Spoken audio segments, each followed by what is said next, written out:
तो बहुत सारी टेक्निक्स थी और उस समय मुझे भी पता चला कि मैं इस फील्ड में बहुत कुछ अच्छा कर सकती हूँ। पोजीशन थी, मैंने कहा चलो अब सिखाना मुझे पहले से बहुत पसंद था। इनफैक्ट यस यस, शायद मुझे ये पोस्ट नहीं भी मिलता तो शायद मैं कहीं ना कहीं पर एज ए टीचर तो ज़रूर होती। तो एक मन में लगन थी कि रिसर्च तो करना ही है और टीचिंग भी साथ साथ में करना है, तो इसके साथ में ये दोनों साथ साथ में चलता गया और यहाँ पर मुझे बहुत मौका मिला अपने आप को डेवलप करने का। ये एक ऐसा प्लेटफॉर्म दिया है इन्होंने जहाँ मैं बहुत कुछ ग्रोथ की हूँ, तो काफी हद तक ये सब चीज हेल्प सक्सेसफुल रही है अभी तक बहुत। Okay, doctor Vijay Patil is an inspiration for all of us. How has he motivated you? Sir को मैं जब हमेशा देखती हूँ तो मुझे एक चीज हमेशा मतलब उनको देखकर लगता है कि you have to stand for your dream, you have to work for your dream. तो अगर मैं उनकी मतलब जब हम यहाँ पे ज्वाइन किए थे, एक जस्ट एग्जांपल मैं उनके अगर लूँ तो ये स्टेडियम की बात है। जब हम ज्वाइन किए थे तब स्टेडियम का कुछ काम शुरू नहीं किया, और उनकी जो पैशन है अपने खेल के प्रति और उन्होंने अपने करियर के साथ में उसको किस तरह से जोड़ा है, तो ये चीज को मैं हमेशा एज एन एग्जाम्पल लेती हूँ कि हमारी पैशन जो भी है, हम उस फील्ड में अगर नहीं भी गए हैं, हम उसको अपनी फील्ड से किस तरह से उस डायरेक्शन में जा सकते हैं। तो ये एक बहुत बड़ी इंस्पिरेशन है कि चैलेंजेस हम सबको आती है, बट उस चैलेंज को एज ए चेंज अपॉर्चुनिटी हम लें। ये सबसे बड़े एग्जाम्पल है सर की, जो एक इंस्पिरेशन भी है। और हमें सर ने शुरुआती दिनों से, तब सर से हम मिल भी पाते थे, अब थोड़ी सी हम भी बहुत बिजी हैं और सर तो बिजी हैं। जी जी जी। तो मतलब मुझे ये हमेशा लगता है कि सर हमेशा हमें प्रमोट करते हैं। कोई भी साइंटिफिक कॉन्फ्रेंसेज होती हैं, हमने 2007 से काफी सारी कॉन्फ्रेंसेज ऑर्गेनाइज किए हैं, डिफरेंट रिसर्च गैदरिंग्स की हैं। तो सर हमें बहुत प्रमोट किए इन सारी एक्टिविटीज में, और हमेशा कहते हैं कि रिसर्च पब्लिकेशंस इन सब चीजों में तुम लोग आगे बढ़ो। तो काफी इंस्पिरेशनल रहे हैं सर। ओके, अब आपकी फील्ड से रिलेटेड कुछ क्वेश्चंस आपसे पूछूंगा मैं। जी जी। And you know specially about the questions, can you explain the role of biotechnology in health care and how it evolves the medical field? जैसे मैं आपको पहले भी बता चुकी, बायोटेक्नोलॉजी एक यूनियन है बेसिकली आपकी डिफरेंट टेक्निक्स के लिए। तो जहाँ पर अगर हम हेल्थ से बोलते हैं, हेल्थ डिजीजेस हैं, मॉलिक्यूलर डायग्नोस्टिक्स हैं, ये बहुत ज़रूरी है। आज अगर हम पोस्ट कोविड की बातें करें या कोविड टाइम से हम बातें करें, सिंपल एग्जांपल जैसे मैं कहती हूँ कि हमने RT-PCR यूज़ किया है डिजीज डिटेक्शन के लिए। आज बहुत सारे इस तरह से डायग्नोस्टिक टेस्ट हैं जो हमें हेल्प करते हैं within few hours, within few minutes to detect, है ना। तो ये सारी चीजें क्यों पॉसिबल हो पाई है? इन सब चीज के पीछे biotechnology has been a very very important role. It has been basically it has been one stick which has helped us in detecting so many different types of diseases. तो ये सिर्फ कोविड की टाइम, कोविड की example नहीं, इस तरह से काफी सारे और भी जो डिजीजेस हैं वो भी हमें हेल्प करते हैं। It gets like we can detect them using the biotechnology tools. Yes. तो it's just not detection, it's also for treatment. Like अगर आपको पर्सनलाइज्ड मेडिसिन कहूँ मैं, अगर आज हम पर्सनलाइज्ड मेडिसिन की बात करें, ट्रीटमेंट की बात करें, तो कहीं ना कहीं पर जो टूल्स हमने डेवलप की है पर्सनलाइज्ड मेडिसिन में, जैसे हम जीनोमिक्स, पूरी जीनोम सीक्वेंसिंग करते हैं, उसको फिर हम अलाइन करते हैं, देखते हैं कि हमें कौन सी जीन, कौन सा रीजन हमारा DNA का जो डिफेक्टिव है, तो अगर वो डिफेक्टिव है तो उसकी वजह से हमें कौन सी डिजीजेस हो सकती हैं। और स्पेशली वो तो पीढ़ियों तक का पुराना ये बता देता है कि आपकी पीढ़ियों में ये तो पॉसिबिलिटीज रही हैं, ये बीमारी रही है, आपके साथ आने वाली जनरेशन में ये पॉसिबिलिटीज हैं बीमारियों की। बिल्कुल। तो ये सारी चीजें बायोटेक्नोलॉजी ने एक बहुत बड़ी बून है हमारे लिए, और आगे वाले दिनों में ये और हमें किस डायरेक्शन में लेके जाएगा ये हम सोच सकते हैं कि किस डायरेक्शन में लेके जा सकता है। Oh wonderful, nicely explained ma'am. Okay, can you explain the latest breakthroughs in biotechnology that have the potential to revolutionize healthcare or the environment? I mean, you have explained that, but especially if you can add something. But I can add something. Basically, जैसे आप environment की बात कर रहे हैं, अगर मैं मोदी जी की वो G20 की स्लोगन अगर आपको याद है, उन्होंने कहा है वन अर्थ वन फैमिली, है ना, वो जो बात करते हैं, जो बिल्कुल वसुधैव कुटुंबकम जैसी बात है। तो वो वन अर्थ है ना, वन फ्यूचर, हमारा वन अर्थ है, वन फैमिली है, वन फ्यूचर है। तो ये तब पॉसिबल होगा जब हमारे में सस्टेनेबिलिटी होगी। कोई भी हम काम करते सस्टेनेबिलिटी, और एनवायरमेंटल सस्टेनेबिलिटी तो बहुत इंपॉर्टेंट चीज़ है। तो बायोटेक्नोलॉजी यहाँ पर बहुत कुछ कर रहा है। अगर हम कहें प्रिसिशन एग्रीकल्चर, हम प्रिसिशन मेडिसिन की बात कर रहे हैं, बट प्रिसिशन एग्रीकल्चर, अब यहाँ पर रोल आपका बायोटेक्नोलॉजी की भी आएगी, आर्टिफिशियल इंटेलिजेंस की भी आएगी, okay, we can talk about that, but environmental sustainability की अगर मैं बात करूँ तो जैसे मैंने अपनी रिसर्च इंटरेस्ट में बताई है कि we are interested in developing some consortium, एक छोटी सी ग्रुप ऑफ ऑर्गेनिजम्स होती है जो रेमेडिएट करती है। जैसे हैवी मेटल, कहीं पर बहुत ज्यादा हैवी मेटल है, कंटामिनेशन है, या डाई की कंटामिनेशन है, तो उनको रेमेडिएट करने के लिए कुछ कंसोर्शियम, कुछ ग्रुप ऑफ ऑर्गेनिजम्स होते हैं जिसको हम ग्रो करते हैं और देखते हैं कि वो हैवी मेटल को निकाल रहा है वहां से, या फिर डाई को डिग्रेड कर रहा है, ताकि एनवायरमेंट सस्टेनेबल हो सके। इसके अलावा हम ये भी देखते हैं कि ये ग्रुप ऑफ कंसोर्शियम, जिस तरह की मेरी रिसर्च इंटरेस्ट रही है अभी, कि ग्रुप ऑफ ऑर्गेनिजम्स, वो अगर हम किसी प्लांट को स्ट्रेस देते हैं तो ये ऑर्गेनिजम्स प्लांट के ग्रोथ को स्टिमुलेट कर रहे हैं, उनको बढ़ावा दे रहे हैं कि नहीं। तो उस तरह से इनमें कुछ ऐसी प्रॉपर्टीज है जिसको हम कहते हैं PGP, that is plant growth promoting properties, है ना। तो ये प्रॉपर्टीज में नाइट्रोजन फिक्सेशन हो सकता है, फॉस्फेट सॉल्युबलाइजेशन हो सकता है, और इस तरह से ये कंसोर्शियम हमें हेल्प करता है प्लांट को। अगर किसी तरह का भी स्ट्रेस, जैसे एक हो गया आपका ड्रॉट स्ट्रेस हो गया, या फिर आपका सॉल्ट स्ट्रेस हो गया। अब हमारी अगर धरती को आप देखें तो इसके हर एक किनारे में आपको समुद्र है, तो ऑब्वियसली वहां पर सॉल्ट कॉन्सेंट्रेशन ज्यादा होगा।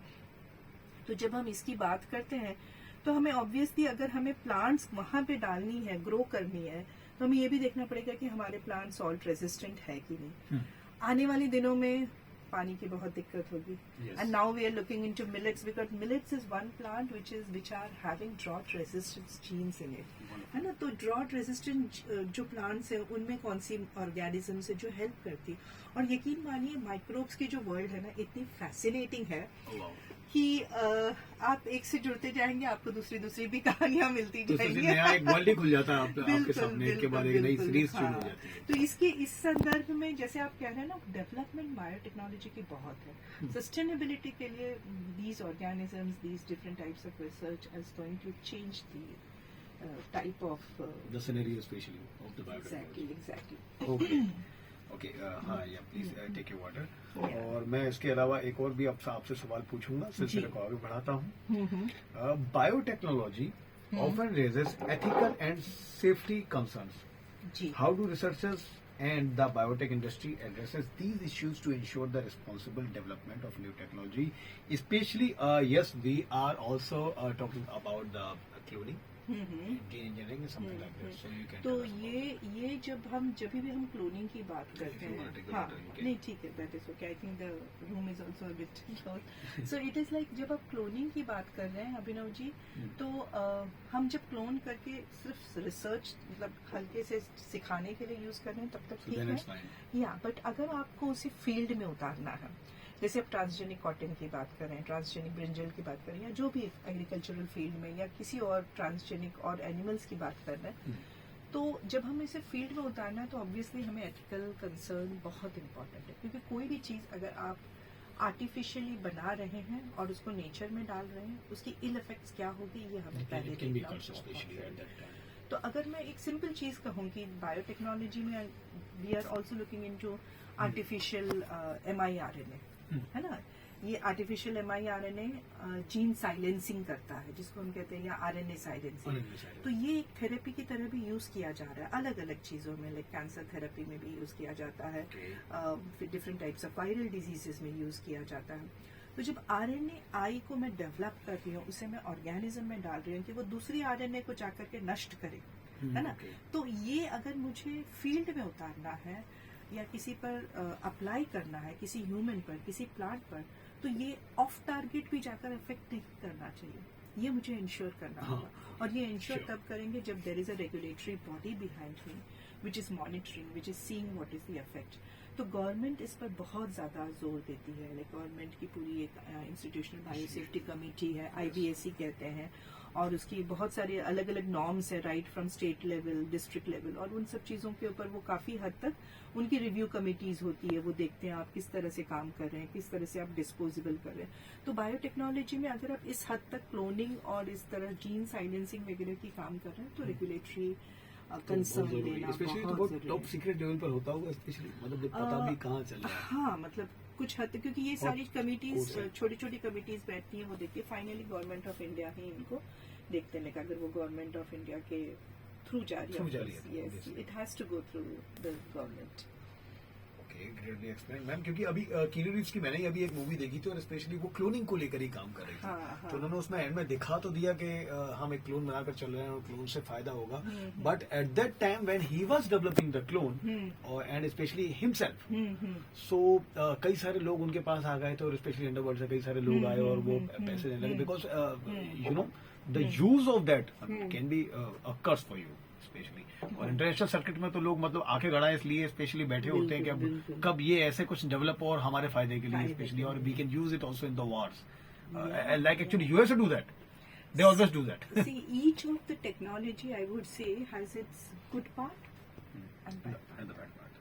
सो लाइक अगर मैं ये कहूँ कि प्लास्टिक्स की डेवलपमेंट हुई थी तो it was considered as good, like उस समय काफी लोगों ने ये कि बहुत सराहा था, ये है वो है, their life will be very simple, but now we know that what means this plastic has created, and now we are looking out for alternatives, in fact we are looking out for microbes with some gene cloning in that. Again, this is also a breakthrough, I think, from one of the lab, I'm not able to recollect it, where they have transferred one gene into a Vibrio denitrofugens, possibly some Vibrio species, which produces an enzyme which is going to break down or bring down some activity of the plastics in the ocean, क्योंकि ocean इतना भर गया है plastic से, है ना, तो इस तरह का भी काम काफी सारा हो रहा है in this particular video. It is actually we are trying to rectify our mistakes. Yes, we of are past. trying to rectify our mistakes. So, yes. Okay, could you share some examples of successful biotechnology applications in agriculture and how these innovations are contributing to food security and sustainability? Okay, कुछ examples जैसे हम plant tissue culture कहते हैं, है ना, Yes. तो हमारी एक पूरी लैब है जो प्लांट टिश्यू कल्चर के ऊपर काम करती है, और यहाँ पर हम जब भी प्लांट टिश्यू कल्चर वगैरह कर रहे हैं, एक सिंगल सेल से हम पूरी प्लांट रीजनरेट कर रहे हैं, ये, और ये हम कहते हैं लाइक बेसिकली हमने उसको कैलस कल्चर किया, उसको ग्रो किया।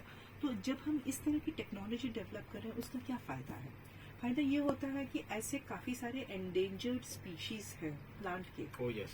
जिनको हम ग्रो नहीं कर पा रहे हैं, उनको हम इस टेक्निक से, इस जो टेक्नोलॉजी एकदम लुप्त हो चुके हैं, लुप्त होने के कगार पर हैं। लुप्त होने के कगार पर है, तो उनको हम इस टेक्नोलॉजी से उनकी प्रोपोगेशन कर सकते हैं, और फिर उनको जितना आप नर्सरी में ग्रो करके फिर आप अलग जगह पर रखें, तो इस तरह का काम काफी होता है। इनफैक्ट हमारे यहाँ पर भी इस तरह का काम हो रहा है, जिसमें हम ग्रो भी कर रहे हैं, एंडेंजर्ड स्पीशीज नहीं, लेकिन हम कुछ प्लांट के मेटाबोलाइट्स को लेकर के देख रहे हैं कि उनकी बढ़ोतरी हो रही है कि नहीं, normal plants versus plant tissue culture plant.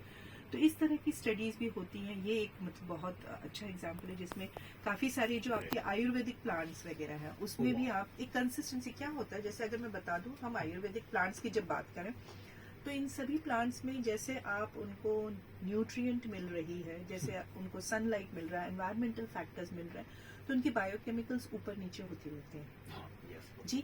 अगर हम उनको एक कंट्रोल्ड एनवायरनमेंट में ग्रो कर रहे हैं टिश्यू कल्चर लैब्स में, जहाँ पर हम उनको न्यूट्रिएंट है, डिफाइंड लाइट है, हम टाइम से लाइट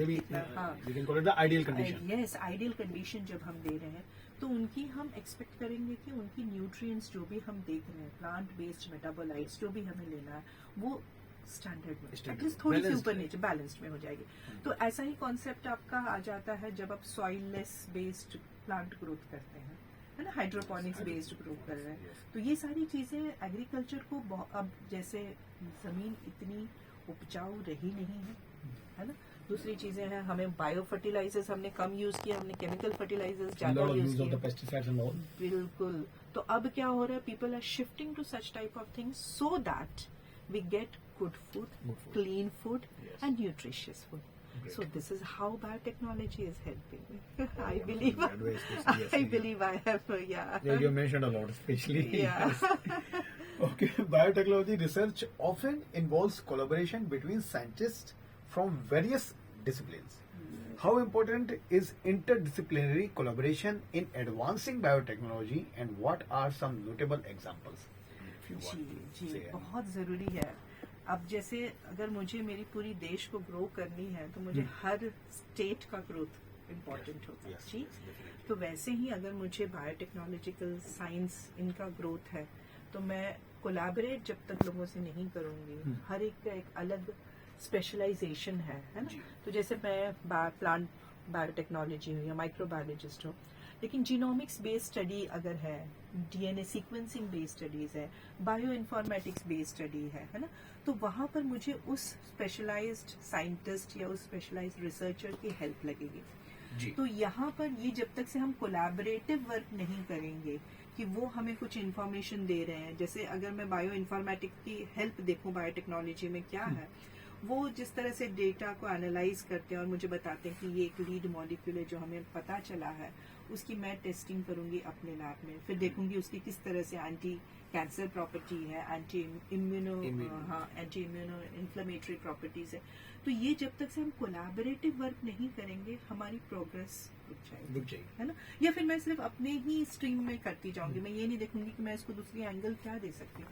वो एंगल तब मिलेगा, वो रास्ता तब मिलेगा जब दूसरा एक बंदा वहां पर मेरे साथ कोलैबोरेट करने को तैयार है. Yes. तो बायोटेक्नोलॉजिकल रिसर्च अगर आप देखें, कोई भी इंस्टीट्यूट, कोई भी रिसर्च इंस्टीट्यूट है, it's always multi disciplinary, multi faceted, हर एक डिफरेंट डिफरेंट एंगल से उसको हेल्प करता है ताकि we achieve one particular aim. Wow.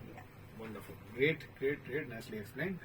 अब आपकी फील्ड से एक और सवाल पूछता हूँ. जी. The field of biotechnology is rapidly evolving and you tell us lot of thing about that. Yes. What advice would you give to students and aspiring researchers who are interested in pursuing a career in biotechnology, and how can they stay up to date with the latest developments in the field? Yes, ये बहुत important है बच्चों के लिए, students के लिए, जी. कि technological development अगर आप देखें 1985 से लेकर अभी तक काफी हद तक काफी स्टीप ग्रोथ हुआ है. And with artificial intelligence coming in, there are so much of technological things, there is so much of data analysis which is going to speeden up. हाँ. एंड ये बड़ा भी डेटा तो boom एनालिसिस, है. Yes, तो ये data analysis इनके पास में ये सारी बून है, आर्टिफिशियल इंटेलिजेंस की, टेक्नोलॉजी के एडवांसमेंट. तो ये बच्चे किस हद तक डिफरेंट केमिकल्स है, different types of research they can do it. It's just that they have to take up that opportunity. Use it in a very good way. Very good way, yeah. They have to take up that opportunity. कि हमने हमारी generation शायद एक जगह पर लाकर के एक platform उनको दे दी है. अब उस प्लेटफॉर्म पे किस तरह से उनको किस डायरेक्शन में ग्रो होना है, ये उनके ऊपर है. बिल्कुल बिल्कुल. और एक चीज उनको परसिस्टेंट रहना है अपने इसमें कि अपनी ड्रीम्स को परस्यू करें. चैलेंजेस तो हर किसी के जिंदगी में आता है, और अगर हम देखें किसी भी सक्सेसफुल पर्सन की लाइफ में हमेशा चैलेंजेस रहती हैं. तो वो चैलेंजेस तो रहेगी, उस चैलेंजेस में अपना रास्ता निकालना ये एक बहुत सक्सेसफुल आदमी का काम है. बिल्कुल, और हर बच्चों को ये ध्यान में रख करके चलना चाहिए. Great. तो अब आपकी फील्ड से इतर कुछ आपसे सवाल पूछूंगा बिल्कुल, जो बिल्कुल. पर्सनली आपसे होंगे, specially field of biotechnology. Okay. हालांकि इसका जवाब आपने दे दिया, लेकिन फिर भी ये जरूर पूछता हूँ, if you would have not be a professor you would be, क्योंकि आपने तो कहा मैं शायद टीचिंग में ही जाती. हाँ, मतलब एक या तो रिसर्चर या तो प्रोफेसर, ये दोनों ही फील्ड. क्योंकि एज ए रिसर्चर भी रखती तो भी अब मेरे साथ बच्चे तो रहते, तो उनको पढ़ाना है, तो एज ए प्रोफेसर या as a researcher. Yes. Okay, what do you do in your free time? How do you juggle your hobbies with your career? Free time मिलता है, निकालना पड़ता है, मिलता नहीं है, निकालना पड़ता है. कमाल की बात है, आपको तो मिल पा रहा है, मतलब मेरे पास अभी तक नहीं हो पा रहा है ऐसा. नहीं, निकालना पड़ता है.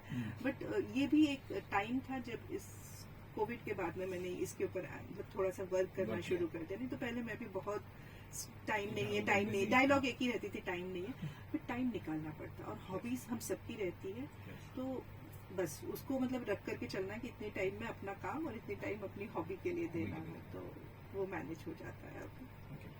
The emergence of AI would affect the biotechnology field too in the good or bad mode. Now you can tell us about, especially the boom of and the emergence of artificial intelligence. और artificial intelligence मतलब हमारे हाथ में एक ऐसा बहुत बड़ी instrument आ गई है। मतलब एक हथियार तो है, अब देखना है कि यूज कैसे करें। बिल्कुल, मतलब ऐसे जैसे हमने न्यूक्लियर पावर की बात की है ना, तो आज के इसमें with biotechnology, artificial intelligence, machine learning, deep learning, ये सारी जो फील्ड है in biotechnology is going to be really helpful if it is used in the right direction. क्योंकि फाइनली अगर मैं आर्टिफिशियल इंटेलिजेंस की बात कर रही हूँ, वो बना एक इंसान ही रहा है, राइट, बट मैं उसमें लिमिटेशंस में डाल रही हूँ कुछ कुछ चीजें कि ये अगर इस तरह से है तो इसको इस तरह से किया जाए, इस तरह से है तो इस तरह से किया जाए। और ऑफ कोर्स वहां से मेरा ध्येय ये है, आउटकम मेरे लिए ये है कि समय कम लगेगा, लोगों की मेहनत कम लगेगी, स्पेशली मैं कुछ अच्छा कर पाऊँ, अच्छा कर पाऊँ ह्यूमन के लिए, मैनकाइंड के लिए, ह्यूमैनिटी के लिए। बिल्कुल, बट उसको अगर हमने सही डायरेक्शन में नहीं लिया, जैसे मैं आर्टिफिशियल इंटेलिजेंस, अगर एग्रीकल्चर फील्ड के लिए बात करूँ आर्टिफिशियल इंटेलिजेंस की, तो मैं सॉइल टेस्टिंग देख सकती हूँ, सॉइल में किस तरह के माइक्रोब्स ग्रो हो रहे हैं, किस तरह के वहाँ पे डिफॉरेस्टेशन हो रहा है, किस तरह से लोग वहाँ पे ओवर ग्रेजिंग कर रहे हैं या जो कुछ भी हो, या फिर पेस्ट इन्फेस्टेशन हो रहा है। मेरी फील्ड है बहुत लंबी चौड़ी, मैं हर जगह पे तो जाके देख नहीं सकती हूँ कि कहाँ पे क्या लगा हो। तो आर्टिफिशियल इंटेलिजेंस एक ऐसा चीज है जो मुझे एग्रीकल्चर में ये बता सकता है कि देखो उस रास्ते में या उस फील्ड में ऐसा हो रहा है और ये चीज अभी मुझे स्प्रे करना है, कुछ बायो फर्टिलाइजर डालना है, कुछ बायो पेस्टिसाइड डालना है, ताकि और सब फसल बच सके। मतलब मैं बहुत लेमैन लैंग्वेज में बात कर रही हूँ, बट ये चीजें हमें हेल्प करेगी। बट इसको अगर हमने सही डायरेक्शन में नहीं लिया, इसको यूज किया इन अ डिफरेंट डायरेक्शन, पूरी की पूरी चीजें, लाइक अगर मेरी थोड़ी भी कैलकुलेशंस में गड़बड़ी होगी कि मुझे कितना डालना है और किस जगह पे डालना है, if there is any error in that, then it will सब कुछ भी कर सकता है। यस, सो आपका टारगेट क्या है और किस समय डालना है, both of those are important. I think this will apply to any of the technological developments. What is my target and what time I have to, that precision is very, very important in any of this field. Okay, great. Ethical and regulatory considerations. As biotechnology advanced, ethical and regulatory discussions around issues like gene editing, AI in healthcare and data privacy became increasingly important. What's your take on it? I think हमने इसके बारे में अभी काफी कुछ बात कर लिया। जीनोम एडिटिंग, जैसे मैंने आपको कहा है, एक तो आपका जीनोम साइलेंसिंग की बात की थी, जीन साइलेंसिंग की, वैसे ही आप जीनोम एडिटिंग की भी कर सकते हैं। अगेन जीनोम एडिटिंग में भी आपके ethical considerations are again very very important. Yes yes, so ethical concerns in any of these fields with anything that you are cutting and joining and then using it for something different, especially DNA, जब आप cut कर रहे हो, किसी और को join कर रहे हो, and then you're using it for your further research or for in application in the nature, then it needs an ethical. Is it something like that? Actually, we are making the mutants or something like that. Actually, this concept Hollywood used in that. Mutants actually क्या है? There's a spontaneous mutation which is always happening. Right, spontaneous or baseline mutation. That is why we also have evolved. नहीं तो हम evolve नहीं हुए होते as a human being जो हम आज हैं. You are actually mentioning the mutation theory of Hugo de Vries, something like that. No, I'm talking about some level of mutations are happening within us, which we call it as a baseline mutation. You're right?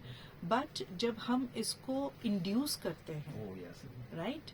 जब हम इसको induce करते हैं by cutting and joining, तब हम बहुत बड़ी region of DNA को change कर रहे हैं. तो वहाँ पर आपके ethical consideration बहुत important हो जाता है. Right? Okay. So, okay, that was nicely explained, especially. Okay, और अब है हम लोगों का specially famous rapid fire round, जो अब हम सुनीता मैम से पूछेंगे कुछ सवाल उनके बारे में जानेंगे, and yes definitely I hope कि वो इसके आंसर बहुत जल्दी हमें दे भी देंगे. I think you are ready for that, and yes we are time for that. Okay, best advice you got in your career? To be persistent on my dreams and just to like go behind it. That's it. Yeah. Means follow your dream. Follow your dreams. Oh, great. Yes. The happiest moment of your life? When my daughter was born. Oh, great. The saddest moment of your life? It's not a moment, I would say. It would be every time I see humanity in crisis. Okay. Then I feel Even sad. actually after the 2020? Yes. COVID-19 and all? Yes. Okay. The challenging moment of your life? COVID was a challenging moment. COVID was a Yeah, it was a challenging moment in the sense बहुत कुछ change करना था अपने आप को. Oh, yes. That was So much pressure was there. Okay, if you watch the movies, which actor is your favorite? Amitabh Bachchan. Okay, lock किया जाए specially. I don't know. Lock किया जाए. Yes. ओके भाई, बहुत कमाल की बात बोली है भाई सुनीता जी ने यहाँ पे. धन्यवाद सुनीता जी, आपने तो भाई तारीफ कर दिया है. Okay, favourite book? The Biology of Belief. Okay. Who's the writer? Especially ये हम लोगों को पता चलता है. Yes, it all talks about stem cells. Okay. And how your destiny can be designed. You know? Basically, the stem cells, how it can be used for further things. Oh, wonderful. It's a book, especially. It's a a motivating book in a way. Yeah. It every page, you know, it has a good message. So, आप I'll purchase कभी भी उसको purchase करके पढ़िए. The Biology of Belief. Okay. Your favorite movie? Favorite movie again goes into many rounds. All those movies that talks about patriotic feeling becomes my. अगर दूसरा एक question एक और मैं आपको एड अप नहीं किया है, अगर मैं टीचर या प्रोफेसर नहीं होती तो आप मैं मिलिट्री में जरूर होती. एक्चुअली सीइंग द पर्सनल, हालांकि आप स्वीट काफी हैं, स्पेशली शायद आप उतना डिसिप्लिन स्ट्रिक्ट भी होती हैं specially. I don't know actually how you are with the students, but I think so. Okay, your favourite food? Litti chokha. Litti chokha. मुझे भाषा से लग गया था, स्पेशली आपको साइड से हैं, स्पेशली मुझे भी Yes. पता नहीं चला था. हाँ, भाषा से और लिट्टी चोखा से तब तो मतलब पूरी मोहर लग गई उस बात Yes, पर. yes. I love that specially. Yes. मेरे काफी सारे फ्रेंड हैं तो मैंने लिट्टी चोखा काफी खाया. Yeah. ओके. और favourite holiday destination? Anywhere in the mountains, especially northeast. Oh, wow, wonderful. On the Himalayas. Himalayas, Guwahati. Yes. Okay. ये स्पिरिचुअल मिस्टिक्स की स्पेशली जो जगह है वो हिमालय है. With the spiritual training that I have got last, Oh, wow. in fact, I would say it's so this thing, you know, that 21st September Peace Day is International Peace Day. आज 20 September आज है. 20 है कल. So 21st September 2022, I had got this thing of being a spiritual trainer through the Heartfulness Institute. Okay. और ठीक आज एक साल के बाद में मैं इस तरह से बैठ करके Oh, wow. Because I know about the Vipassana. I've been into that. I do हाँ that. हाँ हाँ. So मेरा वो वाला एक रास्ता एक रहा है Yes, specially. yes. Okay. There was a rapid fire round और स्पेशली हम अब कुछ इनसाइट्स जानेंगे मैम की जिंदगी में. हाँ, हाँ. तो स्पेशली उनसे वो कुछ सवाल करते हैं. What is the greatest lesson you got from your students? Yes, the students have always been my teaching book, I would say. Why? Because we as a teacher, we just go कि हमें lecture देना है, हमें answer paper correct करना है, that's it. और अनायास. But each student is a you know a book which we have to read. और as a teacher हम शायद ये मैं जानती नहीं थी जब तक से मैं इस प्रोफेशन में नहीं आई हूँ. राइट. तो ये मुझे बहुत हद तक हेल्प किया है कि मैं स्टूडेंट्स को जानूं कि वो मुझसे क्या एक्सपेक्ट कर रहे हैं, है ना. हम बस बच्चों को बोलते हैं कि ये तुम्हें पढ़ना है ये एग्जाम के लिए. हाँ. तो ये हर क्लास का बच्चा में मुझे ये देखता है और अब मैं देखती भी हूँ कि हाँ मुझे इस बच्चे से क्या सीखना है. हर एक बच्चा मुझे एक एक लेसन सिखाता है. Oh, wow. So that way my students have always been an inspiration for me. You know, when I look at them, when I see the way they also struggle, we never know the other side of the student. Yes. Right? तो उनसे वो connect करना बहुत जरूरी होता है. ये एक सीख है मेरे लिए हमेशा. Wow, great. An idea that changed your life? Idea बोलूंगी या फिर माई प्रैक्टिसेस बोलूं. It's basically the way I have post नहीं it started with the covid and that has help me in the covid phase also was my meditation practices. Oh, wonderful. So that has changed the whole outlook, you know. I would definitely want to know actually which one practice actually you are doing. Yeah, I mean, actually everyone has Yeah, their own way. it's a heartfulness way. We call it as the Sahaj Marg or the heartfulness सहज way. मार्ग. Oh, wonderful. Yeah, so जो we- specially कहते हैं सहज मार्ग है लेकिन सबसे कठिन मार्ग वही होता है. Especially. It's the Raj Yoga. Raj Yoga, especially. Raj Yoga और Okay. सहज मार्ग कहते हैं लेकिन वो डिफिकल्ट. बहुत डिफिकल्ट होता है स्पेशली. But it जिसको सहज योग भी helps. कहते हैं. It helps a lot in understanding, knowing yourself first. You know, changing yourself. हम Make you सबसे become पहले. equanimity in the Yes. state of equanimity. Yes, it is like हम दूसरे से एक्सपेक्ट करते हैं, राइट, कि ये पर्सन हमारे लिए चेंज होगा. But have we try to change our self? Have we try to analyse our self? That is very important. तो ये with meditation this has help me to change my self first before expecting others, like और looking at others कि ये मेरे लिए ऐसे क्यों नहीं कर रहा या कर रही है या क्या है. Yes, okay. So that also helps you to face so much of challenges in life, right? Wow. Challenges हैं उनकी सोल्यूशन देखिए, बीमार पड़ना, चैलेंजिंग होना, बहुत सारी चीजें हम वी जस्ट पुट इट कि ये चीज मेरे साथ में ही क्यों हो रहा है। जब खुशी का मौका आता है तब हम कभी नहीं बोल भगवान सकते को हमारे बोलते साथ नहीं कि ही मेरे साथ में क्यों खुशी दे रहे हो। तो उन I सब agree के with you. सोल्यूशंस निकालना ये एक बहुत हेल्प किया है मुझे। Wow, wonderful. Okay. How success has changed you? I would say I become more humble. मुझे ऐसा लगता है कि मैं हम्बल हो गई। actually been so much grounded now. Yes, I have been grounded, Best role of your life: mother, daughter, wife, or teacher? yes. I would say mother. Okay.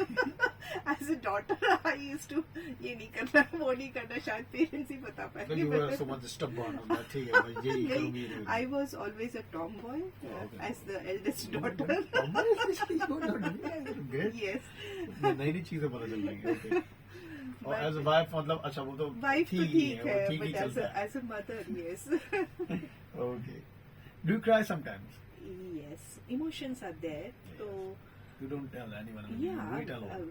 we do it, we cry it, and then we just come out of it. Like it's very important to just not carry them throughout. Catharsis is. Yes, it just वो निकल गया, emotions है वो निकल गया, and then you come back to your normal Agreed self. with you. Yeah. Totally, I agree with you. Okay. What hurt you the most? When my trust is broken, Okay. Especially. that is there. But again, it's not the person which whom I may have with this thing. It may be the situation due to which the trust was broken. Again, the understanding over here is changing a little bit. Initially we trust broke करेंगे, किसी को भी बुरा लगता है, right? We get hurt. But now I started giving a तो मतलब ऐसा होना ही Feeling. था, मुझे ही शायद समझ जाना चाहिए। Something like that. हाँ, it is like कि maybe there may be a different thing which I don't know because of which the trust is broken. So ठीक है, जो हो गया हो गया. Okay. Nice. Greatly explained. It is because of spirituality nowadays. Okay. अब ये हमारा सेकंड राउंड था इनसाइट्स, और अब हमारे पास आ रहा है हमारा फाइनल राउंड, दिस और that round. So I would give you the options. Okay. Yes, and then actually take your sip of water, Yeah. Be ready. और इसके बाद आप मुझे बस इसके बारे में कुछ एक ऑप्शन चूज करके बताएंगे. ओके, जी. So we are ready for this और that round. Yes. Okay, great. Veg और नॉन वेज? Veg, टी और coffee?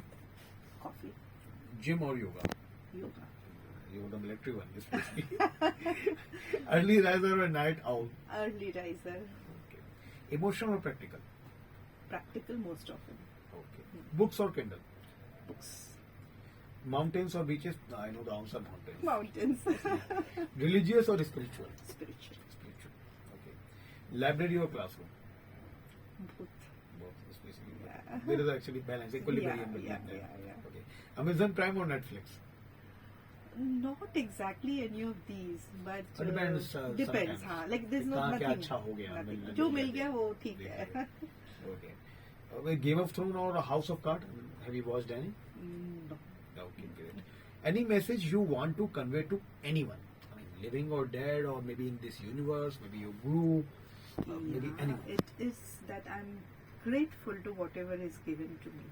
This life, this job, everything that is given to me, I'm grateful to that almighty power, and all of us have to be grateful. So you're manifesting So- good thing, especially the law of attraction. So yes, that is very important. The love of attraction is what is keeping the earth as it is. There are people because of which we are still one earth, Wow. and we will have. If this is there throughout all of us with that love of attraction, it will be one future. Great. तो ये था बिल्कुल सही manifest, और specially काफी ज्यादा बातें हुई आज डॉक्टर सुनीता सिंह जी से.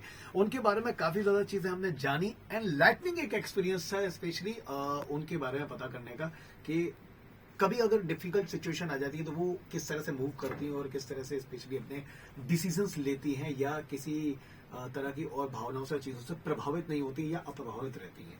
तो दोबारा हम लोगों की आपसे मुलाकात होगी कल सुबह 10 बजे आप लोगों के पास आने वाला हूँ. Stay tuned, be with us. 90.4 megahertz community radio, Gyan Vani और ज्ञान की वाणी. Thank you so much ma'am.